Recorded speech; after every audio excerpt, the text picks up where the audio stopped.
is you'll have even more resources and calls to action for things you can actually do to channel the rage.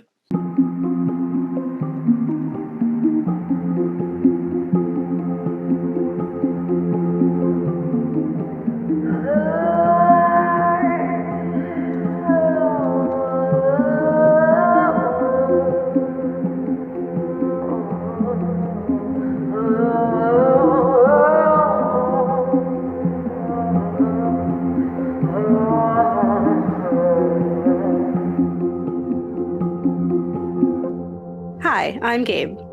And I'm Kat. And we're the Ghouls next door. Think about spooky stuff. And we are starting a new series. Yeah. We technically started last week, but this is like for real. Series. So we are the media analysis podcast, media literacy podcast from the horror lens, where we explore the real life, historical, right now happening events that influence our cinematic fears. And we are starting our new series, which is F the Patriarchy. Yeah, which is very timely in that it's always timely just because everything's awful all the time. But forever. Extra right now just because there is so much attack. I mean, there was attack before, but like it felt like when is a better time except for the present to cover this again, kind of. Yeah. But like with way more intentionality, way more like views towards pointing to activism, just because it's why not? Yeah, we've kind of shaped up the way that we do our content for a few years now, and because we've been around for a long time, and like we've covered the oppression of women, we've covered the horrors of society in all kinds of ways, population control, all of those things. And so I think those are always like one-off episodes. So doing a whole series where we're talking about a lot of the complex issues that come with talking about feminism and talking about the issues that women face. And I think also on top of that is that a lot of what we're going to be covering, there's like maybe 2 films that are directed or written by women in this series, which is commentary in and of itself. Yeah. Like, why don't we have more? And what could be done? Like, what could we have expected from these pieces of media? Were they told from the lens of the very people who are experiencing those issues and they were more intentional? Sometimes intentionality kind of falls through. It kind of goes past the mark that we want. Whereas others, sometimes it just accidentally becomes feminist. That happens. We've done that. Like when we were talking about She Never Dies. Like, whoa, surprise, you're an intersectional feminist. Yeah. We're in that one.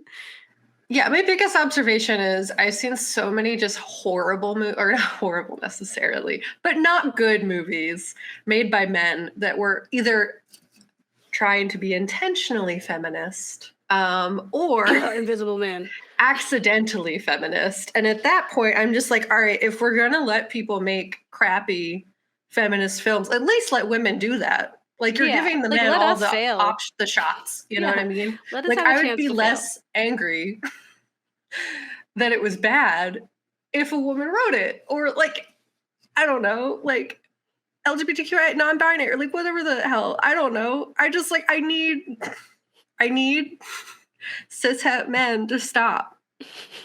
Stop. I need them to stop. Or it's just, understanding that you impact on the world too, right? Like that what you make is going to have some kind of impact on your audience, whether you know or not. Even in this year, 2022, you make things and we question. And we might like you. We might like the things that you've done previously. And then we ask, okay, but did you have to do this one or could you have handed it over? Yeah, like, or like at least just include women in the conversation.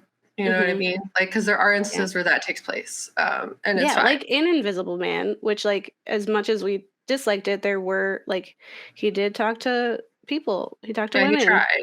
Yeah. So gotta give him credit where credit's due is really what it is at these points. I promise we don't hate everyone.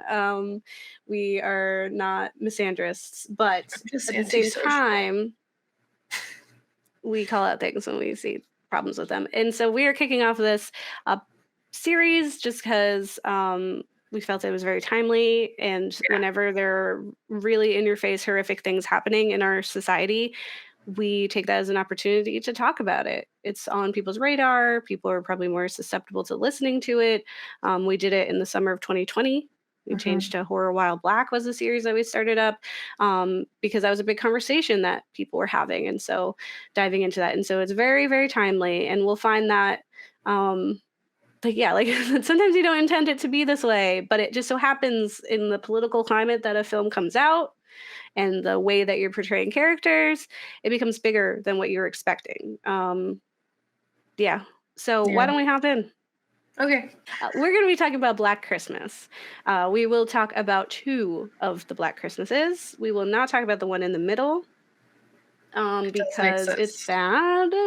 Not to say, like, arguably they're all kind of bad in ways, but at least there's some merit to the 74 and the 2019 version, whereas the one in the middle was a mess and kind of devalued work that intentionally or not had happened in the first one and then later in the last one. So we pretend it doesn't exist. For those listening, I will tell you what both of these are about. Their brief summaries from IMDb. So Black Christmas from 1974, the original, is during their Christmas break, a group of sorority girls are stalked by a stranger, and it is directed by Bob Clark. The 2019 version, Black Christmas, is about a group of female students is stalked by a stranger during their Christmas break.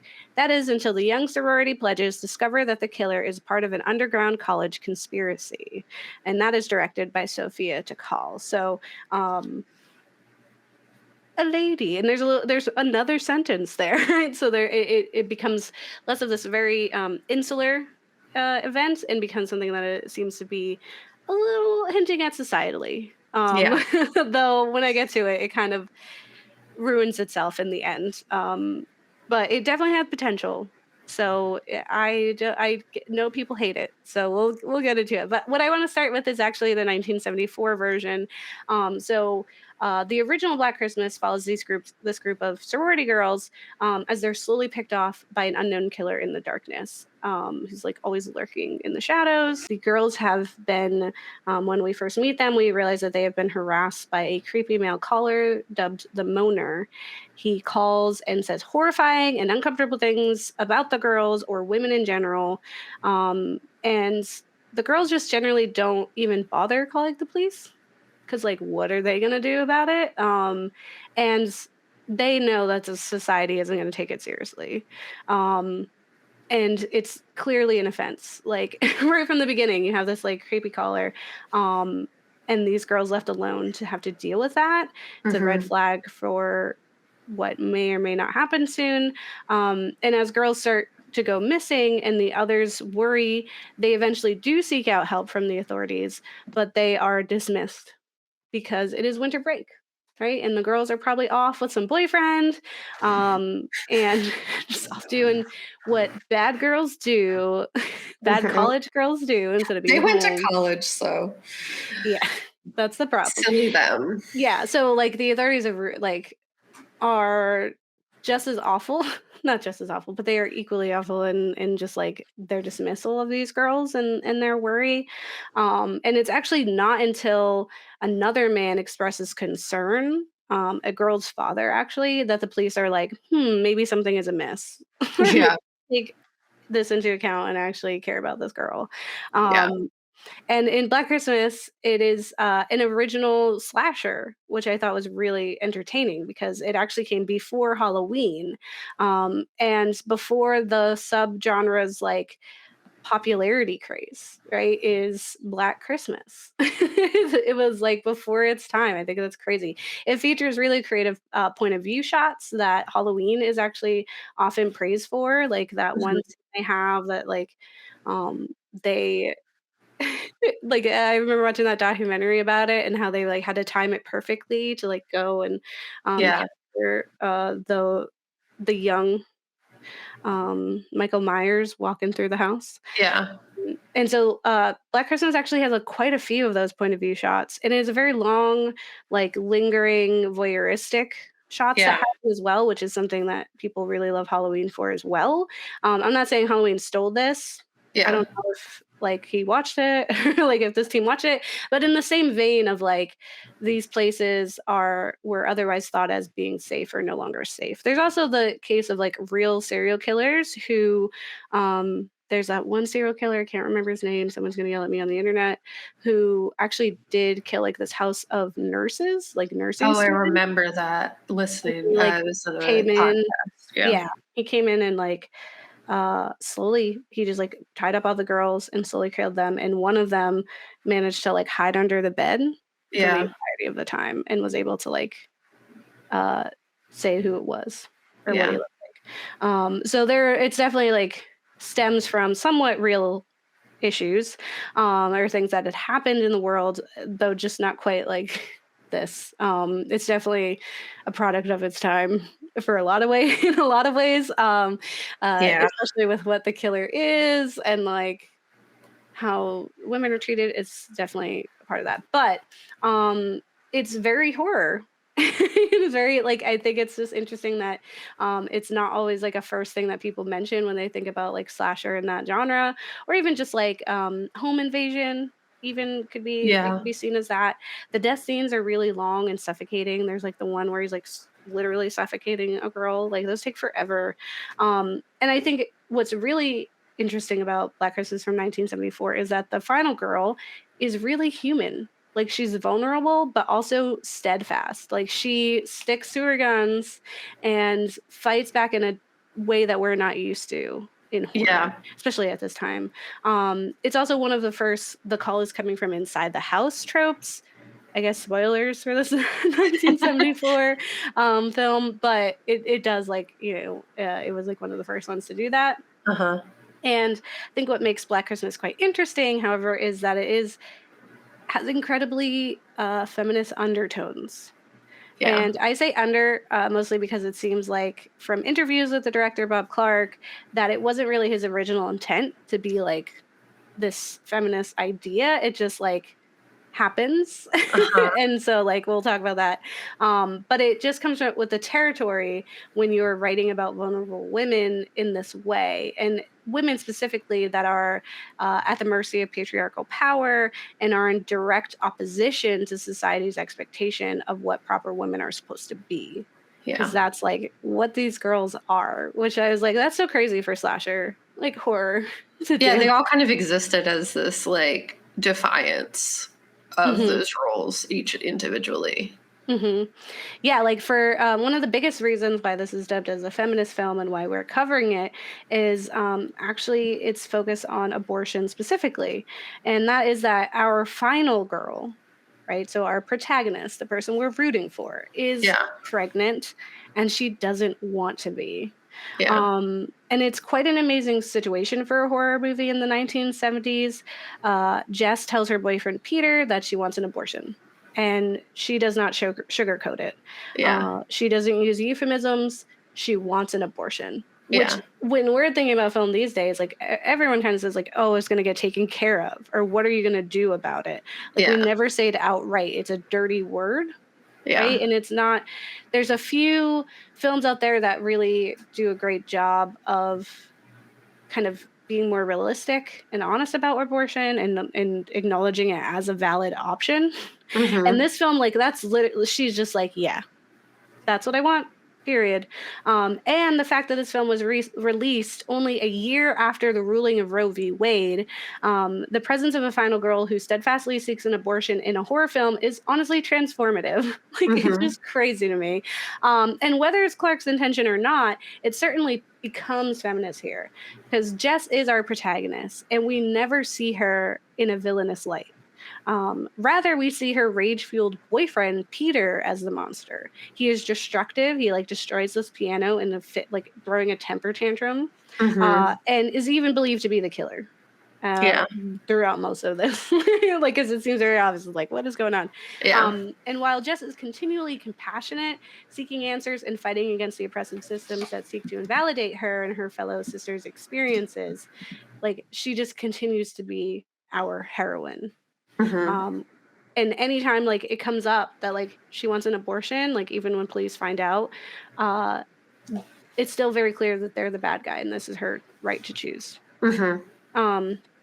In an article on Dread Central titled Jess's Choice, How Black Christmas 1974 Responsibly Addresses Abortion and Bodily Autonomy, written by Mary Beth McAndrews, they further describe the important subtext of having a final girl like Jess and a villain like Peter.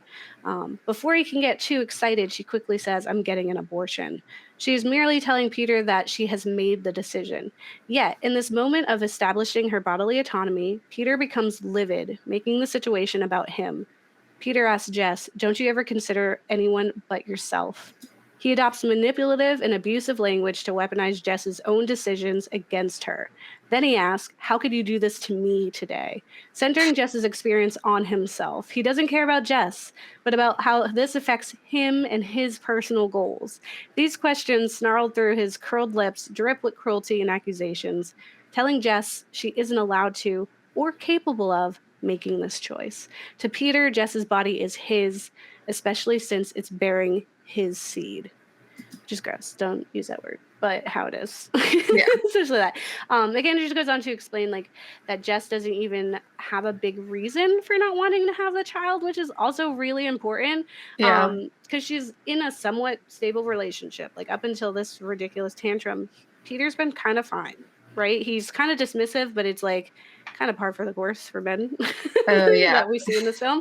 But she's also at a good place in her life. Like she's in college, but she's on her way out. She's doing good things, and she is fully capable of taking care of a child were that her want. But she simply doesn't want one right now. Like she wants to pursue her dreams. She wants to live her life.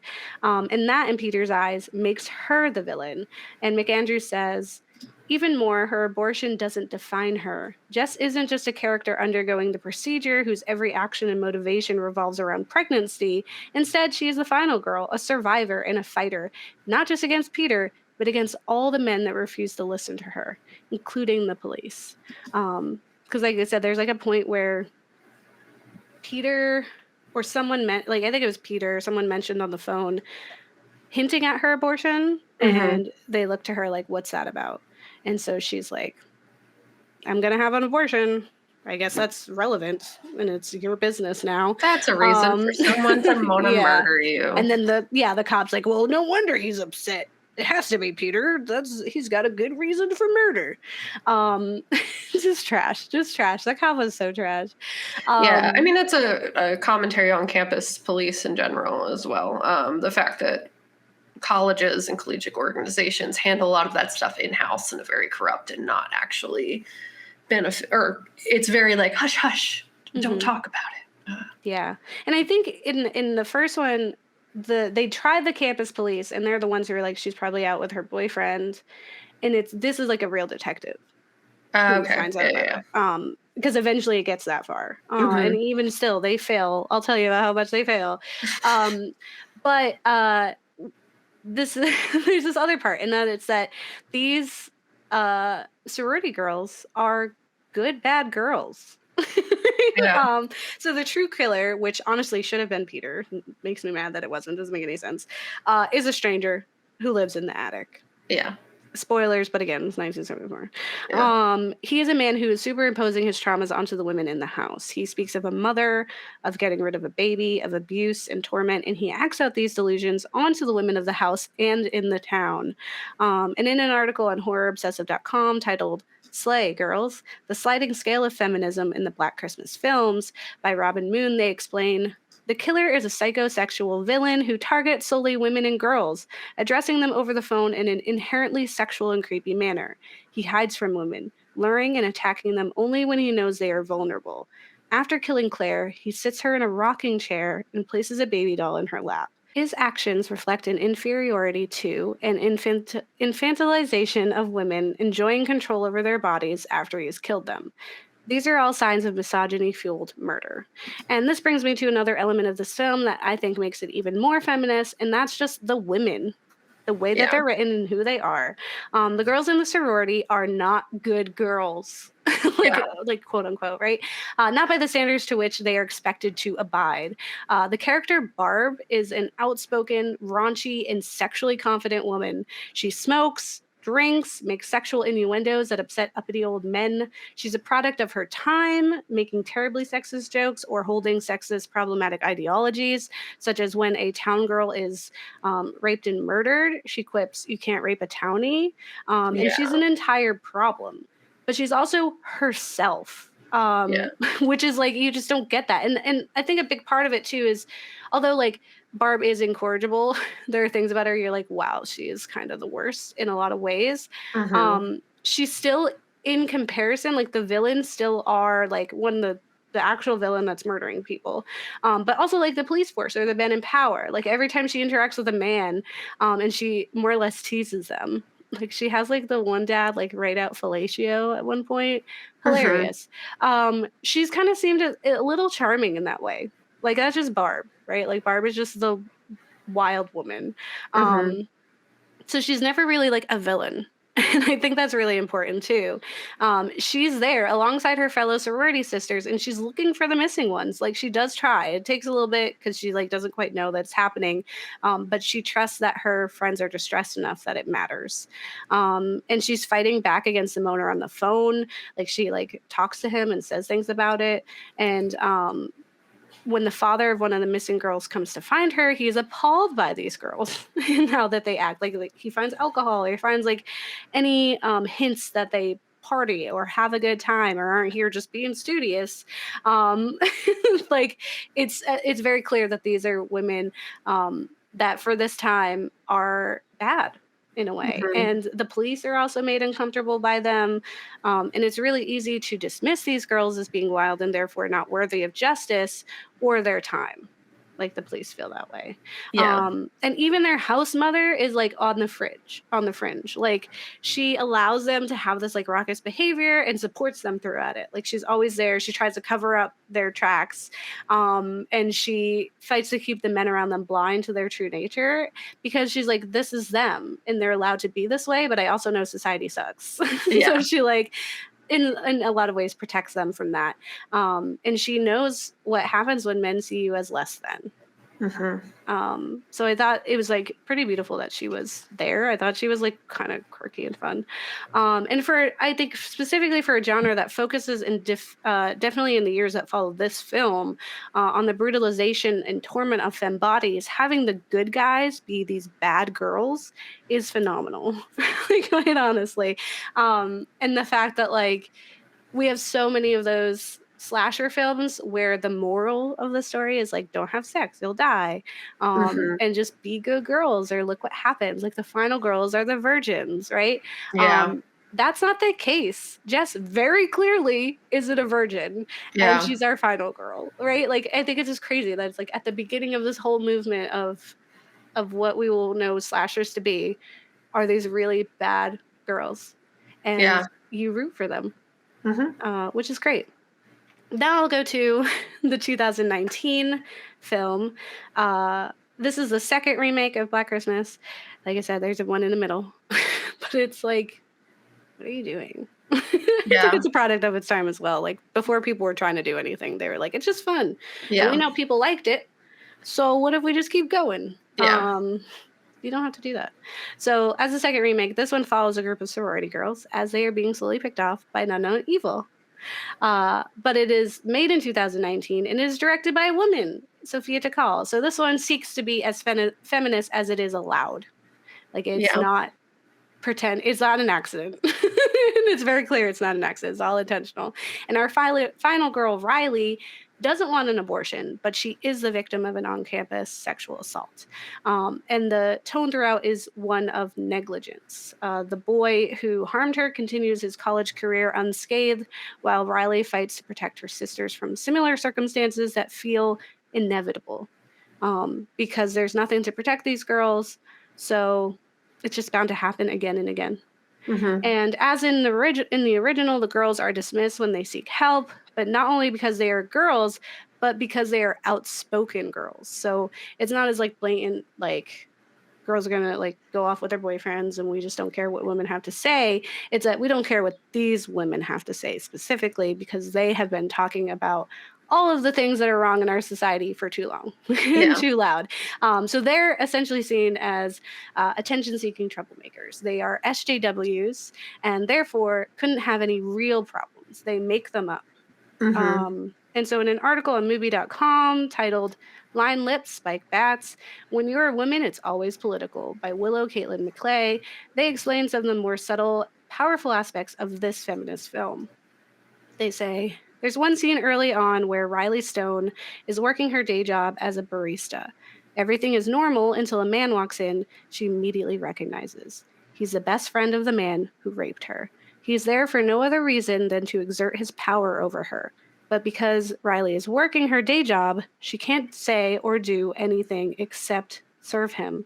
The new Black Christmas is filled to the brim with examples like these and goes about delivering them in frank, to-the-point fashion that feels more appropriate for the times we live in now. Instead of dirty phone calls, the new edition of this story includes suggestive, threatening text messages, and the anxieties around abortion and a woman's right to choose are updated to that of rape culture. So it was like, yes, and mm-hmm. to the original, as opposed to like what the second one was. It's just weird. I think there's some really beneficial things in the fact that it was like very overtly feminist and intentional that we liked. We like when you don't pull your punches. We like when you just flat out say things. I think that's totally fine. I think it's allowed.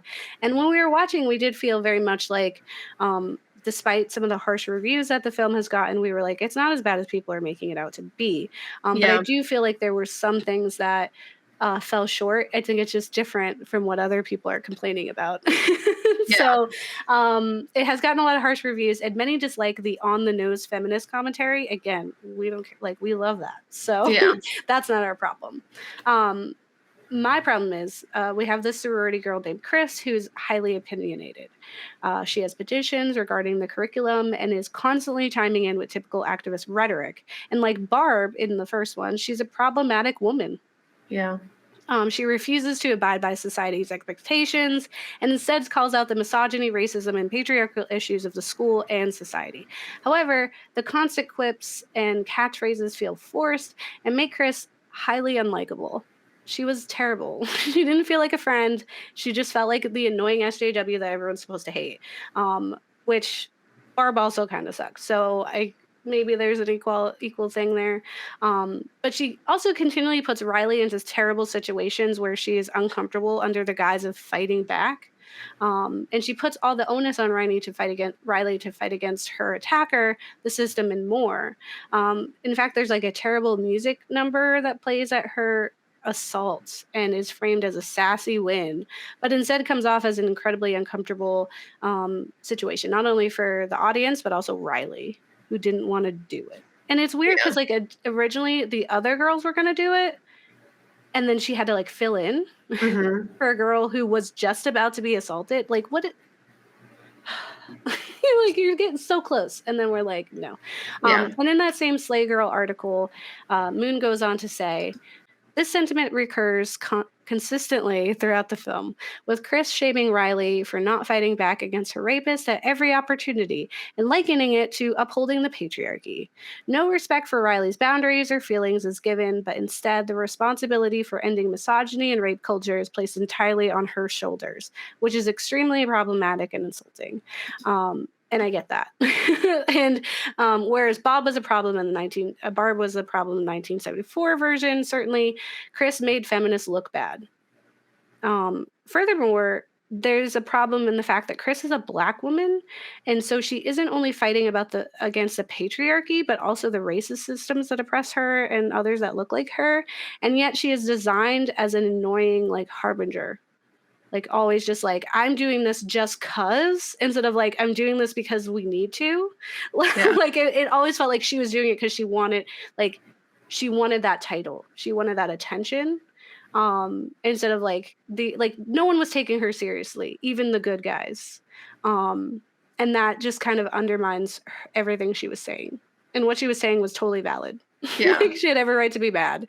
So she's just like, designed this way. And I think if Chris were the protagonist, we could have explored way more issues, and possibly done more and with more tact specifically. And so it was really easy to dismiss Chris and all of what she stood for simply because she was seen as like annoying and like she was just a trope. Like we were just like, oh, she's that. Right? Even when she's like winning in the end. Well, there was just like a lack of character development throughout that didn't add to any of the characters specifically. Like they were all just reading their lines, filling this role, instead of giving them like actual growth and character development. And yeah, it was like, I didn't like that they made Chris the bad guy because they shouldn't have. It was rude. And I agree. I think she would have been a better protagonist. It would have had a different meaning. Yeah, like don't throw her in there as like a secondary annoying character. It just diminishes her whole point. This is not fun. The other problem with this film is its ending kind of undoes a lot of the work that it's done. The biggest issue with it is that it is revealed that the fraternity has awakened its founder's spirit, who was super misogynistic and the worst. He apparently was like a cultist or something magical and holds a terrible power that allows him to control the minds of the boys. And these boys who were already terrible are now arguably victims too, because they're not really in control of their actions. And so we see the power that this has as other boys who were not associated with the frat and were otherwise seen as kind of nice are affected by that power.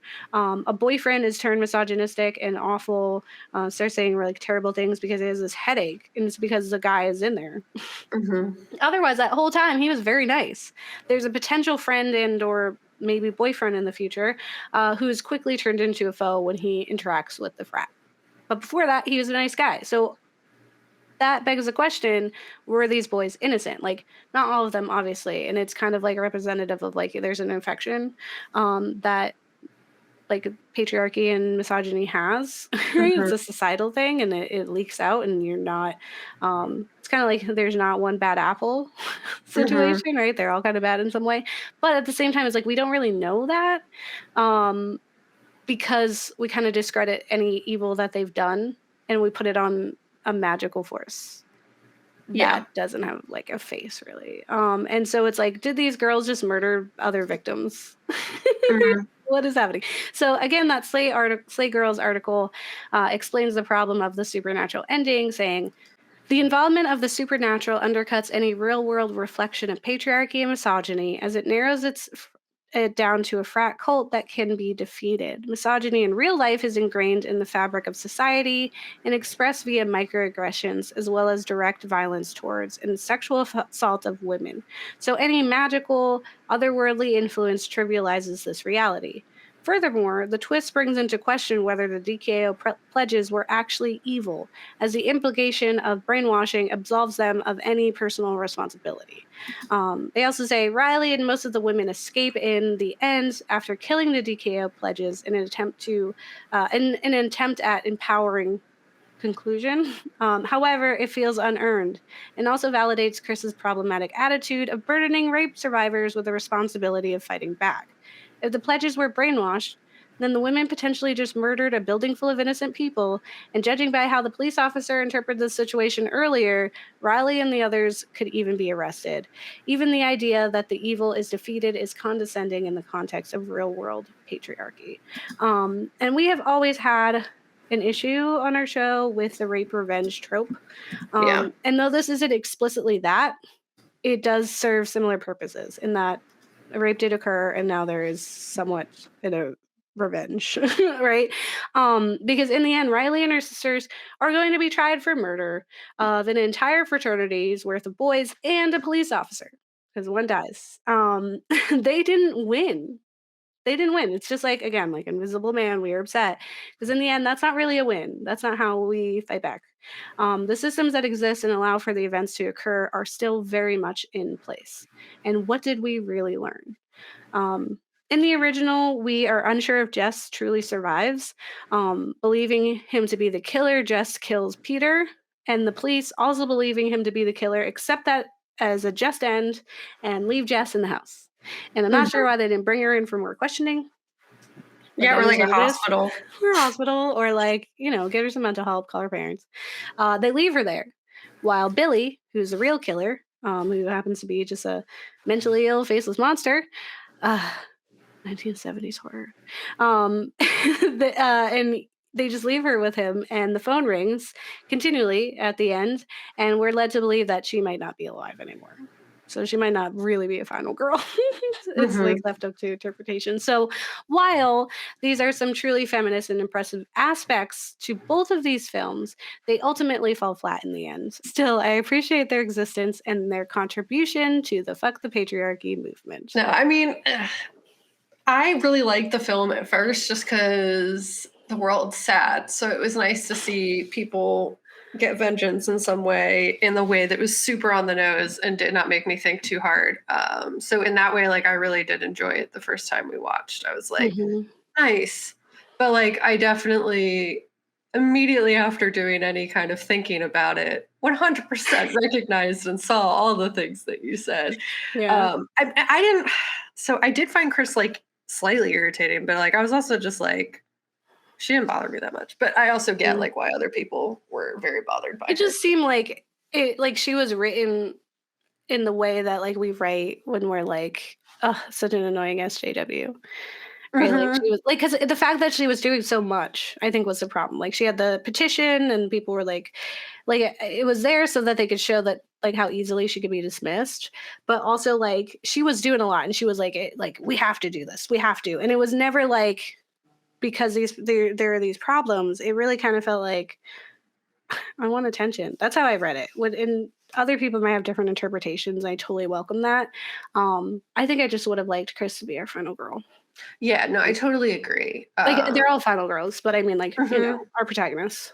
Yeah, no, I totally agree. And I mean, I did appreciate there was slightly less murder of women in this film than the first one, but it was also just like, I totally get what you're, because when I saw the original like end scene, which is like slightly spoilers where they murder everybody, but I was like, heck yeah. But then you're totally right that it was 100% just like, okay, well, that solves nothing though. And in real world, they would be charged for murder. Like they don't just ride off into the sunset now.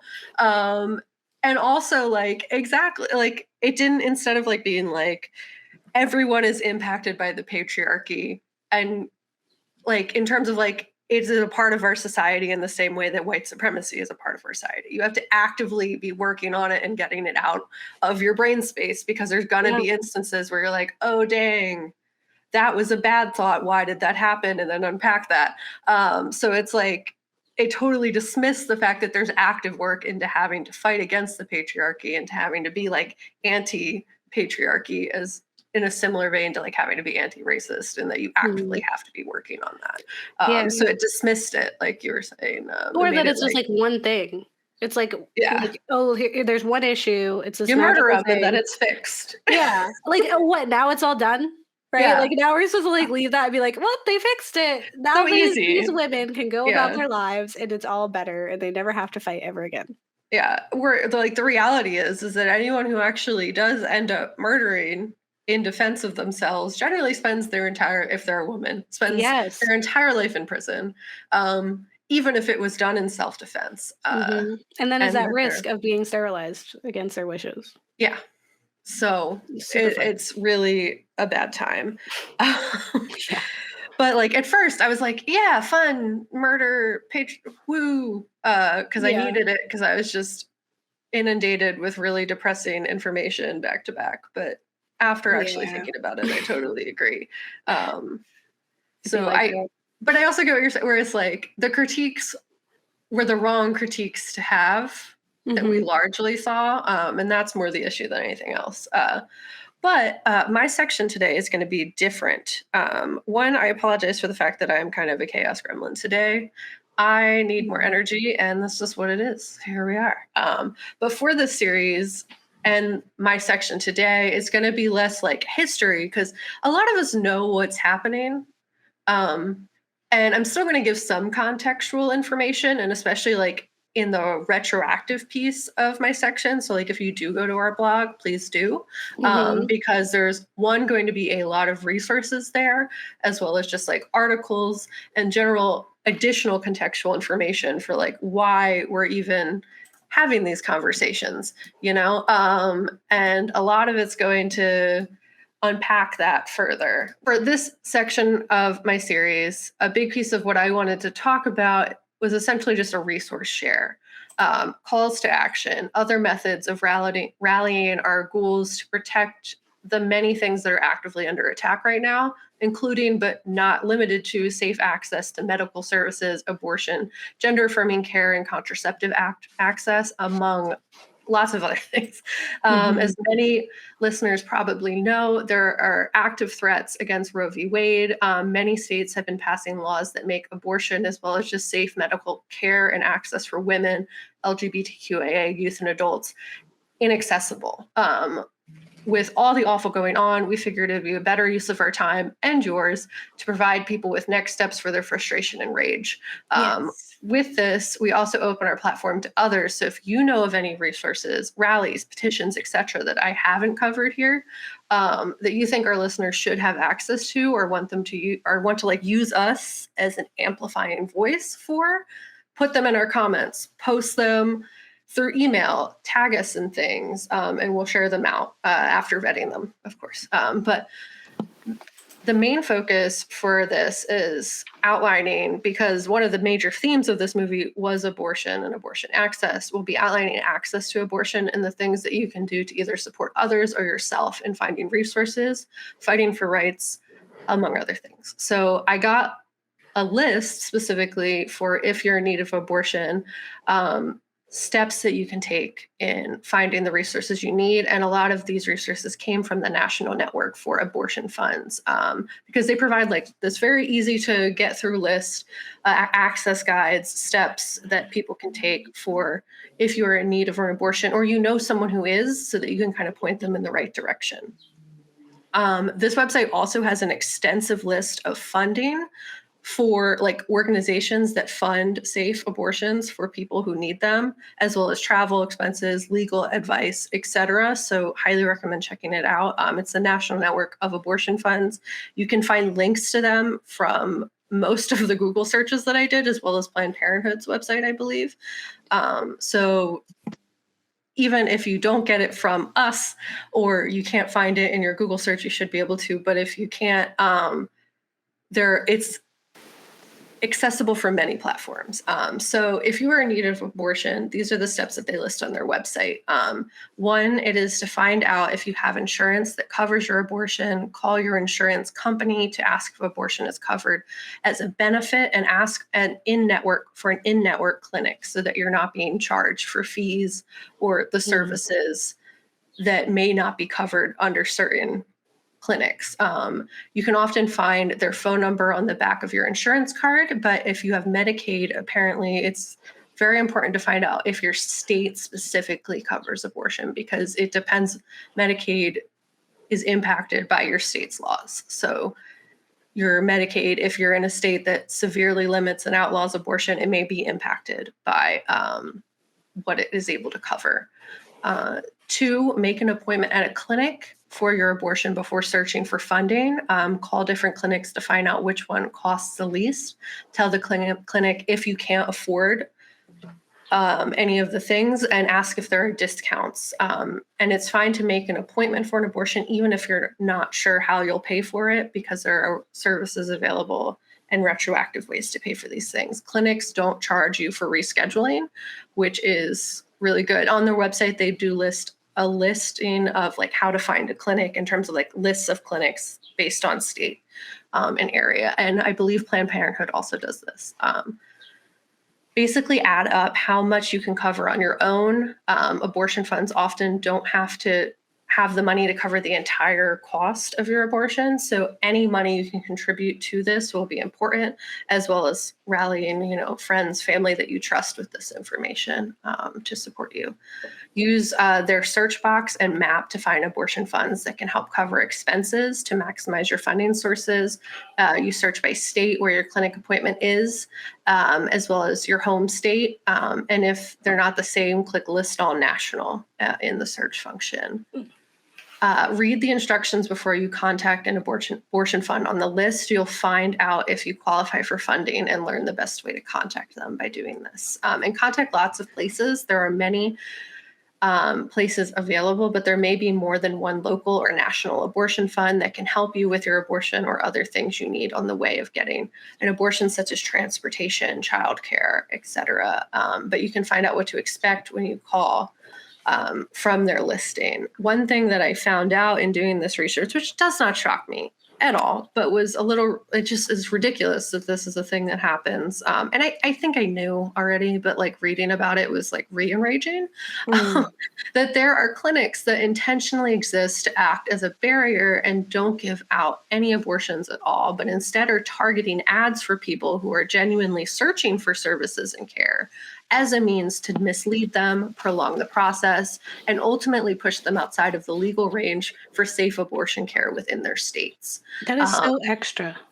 Yeah. And it's actually something I found out through my job is that you can target ads in a very specific way. And I mean, the laws around this have changed a little bit with privacy restrictions. Specifically, I know on Facebook, the way they target ads has changed a lot because of like legal implications. But in Google searches, they can push their ads to the top, and they can be fake abortion clinics or crisis pregnancy centers, as they're called on the website, that'll be listed in phone books as abortion alternatives, and they'll show up in your internet searches and will often offer you free pregnancy tests and free ultrasounds.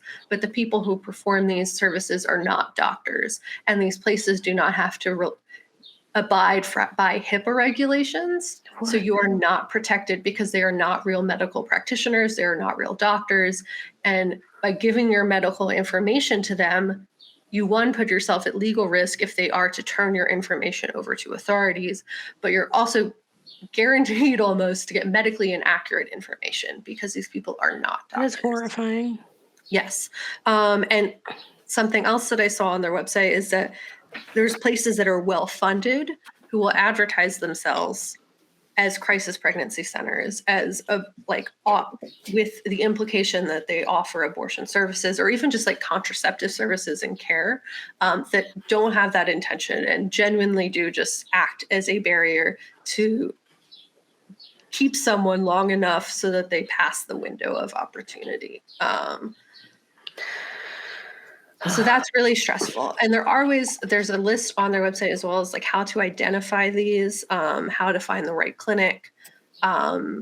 There's information on that same website that does kind of go through this, but all of them kind of sum through as just, it is an exhausting process, but you really have to do your research in doing this. Seek the help of people you trust. And yeah, just like kind of rally your community if you have one. As well as just like be very mindful of your web browsers and things like that with the potential of Roe v. Wade being turned over and states like Oklahoma banning abortion outright. Like I believe their governor has signed that into law. So there are states that are making it impossible statewide to get an abortion, even if you are still protected federally.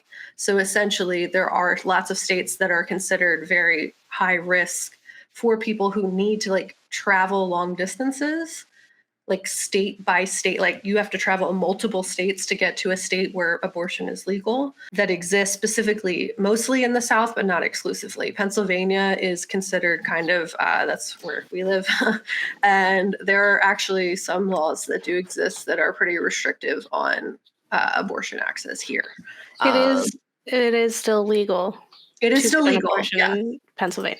Yeah, it's just there are laws that are restrictive of it. So it's not like openly, like there are people who will try to mislead you and get you to not meet the window of opportunity. And there's a map on the Planned Parenthood website as well as other websites that kind of give you state by state what those laws look like. But another thing that people should know about, that is something I did not know about until I saw a meme about it on Facebook and then decided to do more research on it, is the many ways that our data is tracked, and how if services become illegal, and like that one lady who had the baby's Jesus guns on the side of her truck was saying, that like the politicians who are trying to push for these laws, one, are doing so performatively. They want attention. They don't actually care about human lives. Yeah. And it is very evident that, one, they do not care about human lives, but two, they're doing this as a performance. They're doing this to get attention, to get votes. And they are radicalized in a way that a lot of people don't seem to recognize, in the sense that lots of people feel like it's not going to be that crazy. Like, they're not going to shoot people. Like, you don't know that. Yeah. So if the penalties for these laws gets really intense, you really have to watch how your data is shared and how you're sharing your information with the people you care about. So if you're building a network of people, you need to make sure that you're using services that do not share your information out with other people. And a meme that I saw on Facebook is what I'm originally talking about, is that it could be dangerous to track your period on your phone, because of the fact that data sharing takes place. There's lots of apps that are not protected by HIPAA regulations. They're not doctors. They're apps that sell your data to companies, government officials, et cetera, putting you at risk for, if abortion does become illegal at the rate that it kind of seems like it's heading that way, that your life could be in danger, in addition to it already be in danger just for not having access to safe medical care. So I found this, one, very upsetting, just because that's crazy and that they shouldn't be able to do this, but also, as my head is a void, like I don't know how to keep track of these things otherwise. This is very upsetting, because I was like, I don't know what to do. The convenience of technology also has a very big kind of like caveat, in that a lot of the data that you have on your phone is not safe. A lot of data that you have in the digital space is not safe. And this extends into period tracking apps, as well as like mental health apps, honestly, as well, like Better Health, I believe. I maybe cut that out because I'm not exactly sure which one, but there are those like really cheap, easy mental health services that do sell data. So it all kind of ties back to that. But at first I was like, wow, that's really crazy. But then I did research on it, and it's not, because the government, and specifically ICE, is already doing this level of data collection on tracking to find immigrants. They're using social media. They're buying data from large companies in order to track people. And they already have a database established with all of this information. So this could literally be bought and utilized by our government if they felt like using it in a more authoritarian, fascist way, which it likely could. So an alternative that I found on a website, Period Tracking Privacy on the Washington Post, it offers kind of like alternatives to tracking digitally, which weren't super helpful, because it was literally just like, write them down instead. Use pen and paper, have a safe person who will remember with you, which is like my current method, because you need to know this information in order to track and be able to meet the windows that, if you were in a position where you need an abortion, you need to know your cycle so that you can track how many weeks it's been, because that's how a lot of these bans and restrictions are organized. So it all kind of ties back to oppressive forces. But a lot of the recommendations were to write these things down manually, store them in a spreadsheet, which also I feel like is suspect if it's on your computer. Have a safe person. That's something that you can do. But another piece of what I wanted my section to be is kind of just focusing on the issues across the board that the film covers. So this film specifically covered two very large categories of things that humans experience. But in this specific instance, the issues of like sexual assault and abortion. So the first film covers abortion, the second one covers sexual assault, and we see these themes overlap. So I kind of pulled all of my resources with these two themes in mind. And there's some overlap with the resources because I try to get as specific as possible, as well as there's just a lot of information. I vetted it as best as I could. So please give me feedback on if there are resources not mentioned that you want to be added to this list, or if you find any list of resources that, like, one, weren't helpful for you, or you had an overt problem with them. I vetted them as best as I could, but this is the first time creating a list of this scale. So I will definitely update it as is necessary or as is told to me, as well as I continue to kind of build these, because we're going to try to do this for every episode in the series. I prepared resources like generally for dealing with issues of sexual assault on campuses. There's organizations like victimsrights.org, Take Back the Night, Know Your IX, NWLC, RAIN, etc., that offer services in dealing with sexual assault, general violence, and how to report those things, as well as seek legal and professional support.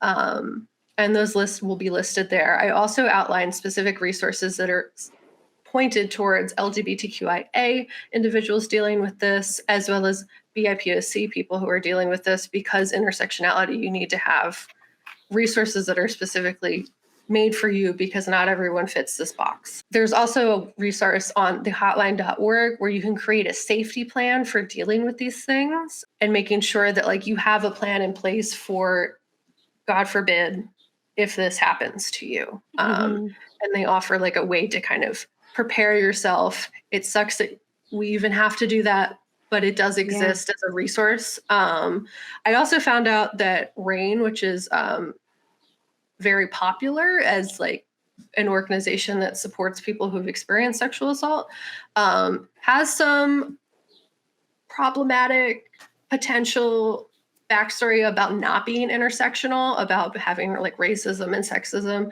within their workspace. So I did share an article on that within there, just as an FYI. It's good to have the information. Yeah, it's hard because it's like they are an organization that does fund like hotlines, services, a lot of other things like that. But I want you to kind of have the full picture on, like, sometimes these organizations aren't perfect and might end up doing more harm than good. So I also outlined resources for abortion access. There's lots of things on Planned Parenthood that you can access, like action. You can find rallies, protests, stuff like that in your area. You can see a state-by-state tracker for what your current state has in terms of abortion access and restrictions, and like organizations and your like state legislators. It gives you that like context on how you can kind of reach out to them specifically and be like, hey, if you want to keep office, you better get this together. And there's a state-by-state tracker on there. It says that it hasn't been updated since September 1st, 2021. So I've provided 3 other links that provide a similar state-by-state tracker option, because the fact that so much of this is happening right now, 2021 is too long ago to rely on that information. So if that's potentially just like not an act, like they just haven't updated that specific sentence, that's possible. But I offered, there's gutmatcher.org that seems to have a more accurate and up-to-date list, as well as abortionfunds.org state legislative updates. They seem possibly more accurate. At least they list 2022 in their titles. There's also a legislative tracker that you can follow on freedomforallamericans.org that outlines any kind of legislation that's in the works, specifically anti-trans legislation, attacks on women's rights, attacks on like any sort of like bans or restrictions on individuals. And you can track that to know what you need to be, like your talking points for contacting your representatives in the government. There's also lots of websites that I have listed that will give you petitions, protest opportunities, as well as just like connecting factors to other people who are trying to do the work and fight for equal access and civil rights and, you know, all these things that are under attack right now. I list some petitions that you can sign. I'm going to try to build that out a little bit more. There's also some places you can donate to.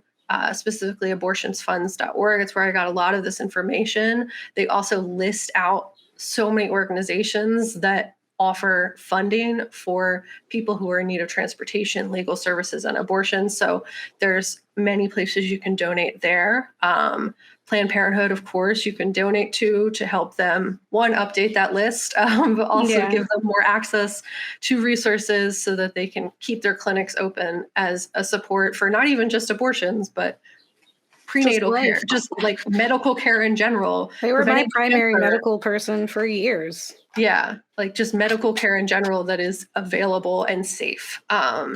So highly recommend donating to them. You can also donate to them in someone else's name, and then they send a letter, and that's just a fun little to just make you feel a little happy with pettiness. And you're doing a good thing. I also just like provide some general contextual information and articles that I read that kind of just outline the ways in which that this extends as like a human rights issue, in addition to just like, it's not just about abortions. Like it is very much about that, but there's so many other things that'll be impacted by this, including miscarriages, who they act like in medical terms, they still call those abortions. So like you are not saying, and there's lots of things in terms of ectopic pregnancies. The lawmakers that are in place don't know women's bodies. Like they don't understand. They don't know what ectopic pregnancies are. Yeah, they don't know that that's not a pregnancy and you will die. And there will be no baby. Yeah. So there's lots of things that you can be doing. And I have this firmly outlined in that very long listicle, and I'll keep adding to it over time. And hopefully with each episode of this series, you'll have even more resources and calls to action for things you can actually do to channel the rage and just like frustration and sadness and other emotions into something that feels substantial enough. Yeah. That makes you feel slightly less like, I just want to stare at a wall until the world ends. It gives you kind of like very feasible and actionable things that you can do to make yourself even just feel slightly better for 2 seconds. It's so important. Yeah. So. Yeah. Well, yes. Thank you, Kat. Thank you for all those resources. And it's like a lot of those things are horrifying. They're always adapting and changing. I can also like, if you're someone who even just wants to like read and learn more about those things, or like fictional things. There are things I've read, like When She Woke by Hillary Jordan. It's about a woman who has an abortion, but she's labeled like a murderer. It's like dystopian, things like that. I can always recommend those as well. Yeah. Like if you're someone who like will internalize the information a bit better. This series is going to be really important to not only just highlighting like what these films are doing and whether or not they're doing a good job, but also like what we can do, because that's super important. Like we always want to make sure that we're not only making you sad about the situations, but also like giving you next steps so that you can try to change the world and contribute in any way that you can, whether it means like, donating to those funds, even if you don't ever have an intention of having an abortion. It's, people's choice and they should be supported. Yeah. And you can never ban abortions. You just ban safe ones. So here's hoping.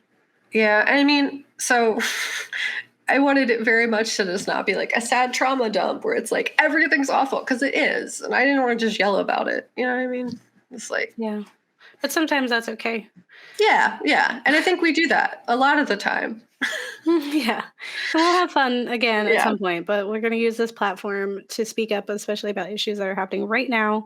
This is very important. And we want to make sure you feel supported and that you know how to support. And so, yeah. Don't get married. They'll eat your kids.